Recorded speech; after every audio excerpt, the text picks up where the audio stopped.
नमस्कार, जय हिंद। मैं सौरभ स्वागत करता हूँ आपका जीवन गीता सीरीज के सेकंड एपिसोड में। आज के एपिसोड में हम बात करेंगे फर्स्ट अध्याय में से सेकंड श्लोक के बारे में। तो फर्स्ट श्लोक में हमने चर्चा की थी कि धृतराष्ट्र ने सवाल पूछा था संजय से। धृतराष्ट्र तो अंधे हैं, कुछ देख नहीं सकते, महाभारत का युद्ध देख नहीं सकते, और संजय को यहाँ पर दिव्य दृष्टि प्राप्त है जिसके कारण वो कहीं से भी महाभारत का युद्ध देख सकते हैं। तो जो धृतराष्ट्र है वो संजय से पूछते हैं कि धृतराष्ट्र, जो धर्मभूमि कुरुक्षेत्र में मेरे और पांडु के पुत्र युद्ध करने के लिए एकत्रित हुए हैं, उनमें चल क्या रहा है?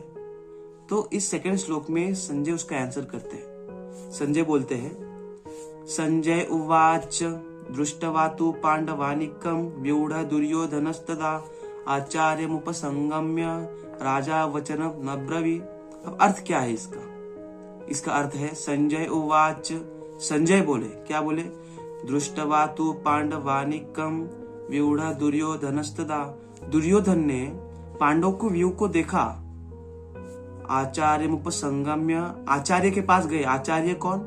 जो गुरु द्रोणाचार्य है वो, उनके पास गए।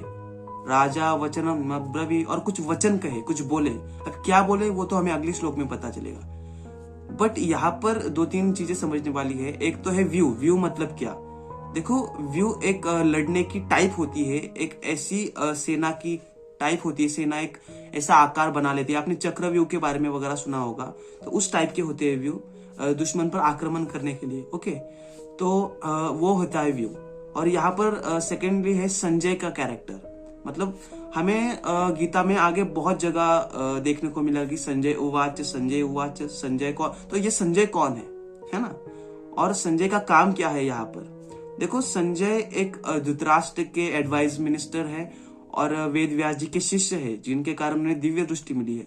तो यहाँ पर संजय का काम है धृतराष्ट्र को जो प्रेजेंट सिचुएशन है उसके बारे में बताना। अगर पांडव जीत रहे तो वो बताना, कौरव जीत रहे हैं तो वो बताना, धर्मभूमि में क्या चल रहा है, कौन क्या कर रहा है वो बताना। तो ये यहाँ पर संजय का काम है। तो मुझे लगता है ये जो कैरेक्टर है संजय का, वो बड़ा इंटरेस्टिंग और बहुत सीख सकते हैं आप उससे। कैसे सीख सकते हैं? देखो, संजय एक अधर्म के साइड में होते हुए भी धर्म पर निष्ठा रखने वाला व्यक्ति है। कैसे? देखो, आप कहोगे अभी कि भाई संजय तो धृतराष्ट्र को हेल्प कर रहा है और धृतराष्ट्र तो अधर्म के साइड में है, तो संजय धर्म के साइड में कैसे होगी? तो देखो, यहाँ पर बात यह है कि कोई अच्छा कर्म कर रहा है या फिर बुरा कर्म कर रहा है, वो उसके एक्शन पर या फिर रिजल्ट पर डिपेंड नहीं होता। कि कोई अगर अच्छा काम कर रहा है तो वो उसका अच्छा कर्म है, या फिर उसके काम से अगर अच्छा रिजल्ट आता है तो वो उसका अच्छा कर्म है। ऐसा नहीं होता। कर्म डिपेंड करता है कि आप काम करते वक्त क्या सोच रहे हो, आपकी इंटेंशन क्या है, आपकी नीयत क्या है। इस पर कर्म डिपेंड करता है कि आप अच्छा कर्म कर रहे हो या फिर बुरा कर्म कर रहे हो।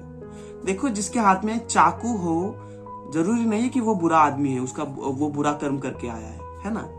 फॉर एग्जाम्पल, एक है डॉक्टर, एक है खूनी, चाकू दोनों के हाथ में है। अब यहाँ पर फर्क क्या है कि एक इंसान को बचाना चाहता है और एक मारना चाहता है। इंटेंशन का ही तो फर्क है, उसकी सोच का ही तो फर्क है। तो अगर डॉक्टर के हाथ से कोई मर भी जाता है तो वो उसका बुरा कर्म नहीं होता, या फिर खूनी के हाथ से कोई बच भी जाता है तो वो उसका अच्छा कर्म नहीं होता। कर्म एक्शन या फिर कोई रिजल्ट पर डिपेंड नहीं करता। कर्म डिपेंड करता है सोच पर। जिस वक्त आपने सोचा कि ये कर्म इस इंटेंशन से करना है, उसी वक्त आपका कर्म हो गया। देखो, एक होता है फिजिकल कर्म जो हम फिजिकली करते हैं, और एक होता है मेंटल कर्म जो हम दिमाग से करते हैं। पहले सोचते हैं फिर कर्म करते हैं।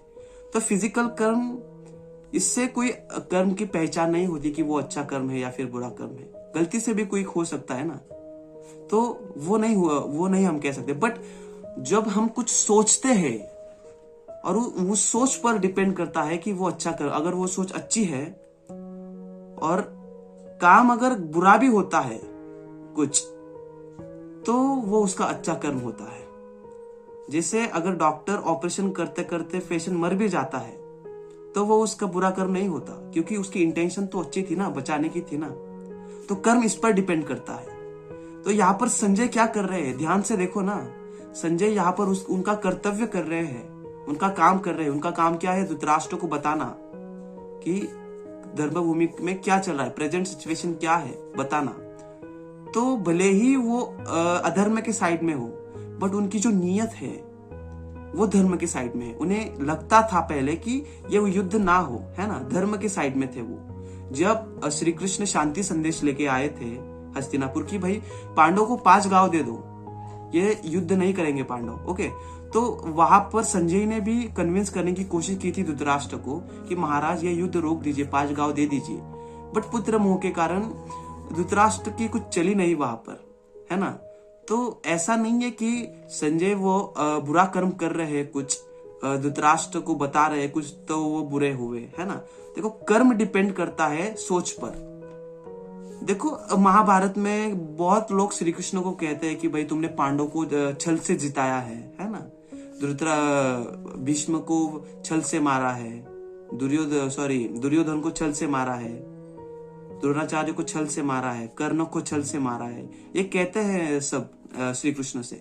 बट देखो ना तुम ही सोचो ना, जो अगर वो कर्म कर रहे हैं तो उनकी सोच कैसी है, उनका इंटेंशन तो अच्छा है ना, धर्म स्थापना ही तो है उनका इंटेंशन।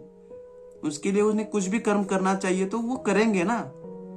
उनको पता है, वो ही बताते हैं कि कर्म एक्शन या फिर रिजल्ट पर डिपेंड नहीं होता, कर्म डिपेंड होता है उनकी सोच पर कि वो क्या सोचकर कर्म कर रहे हैं। तो बस मुझे यही समझाना था कि आप कुछ भी करो बट इंटेंशन अच्छी रखो, कि अच्छा हो कुछ भी, ठीक है।